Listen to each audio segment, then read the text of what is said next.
Welcome to the Salmon Runs YouTube. Enjoy the video. You start by confirming the basics. Open Viber and sign in because you need an active session to access chats. Once done, make sure contacts and notifications permissions are granted so Viber can show active users.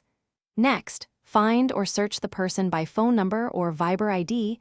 You need that reference to start a secret chat. Do this now. It's the first actionable step, and it prepares the app to present security options in the conversation view.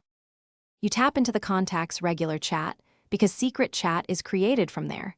Then tap the menu or profile header to reveal conversation actions. Choose Start Secret Chat and confirm. Viber explains the end-to-end encryption. This is why secret chat is more private. Once the chat opens, set a self-destruct timer and, if available, verify the secret key with the other person to prevent man-in-the-middle attacks. These middle steps complete the secure session setup and lock down messages. You now use the secret chat normally. Messages and media will expire based on the self-destruct timer you set, so plan what to send. Make sure both you and the recipient run the latest Viber version. Mismatched clients can block secret features.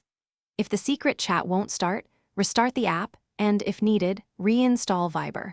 Also verify the contact's phone number exactly matches their Viber account. One key troubleshooting tip: confirm both sides. Thanks for watching.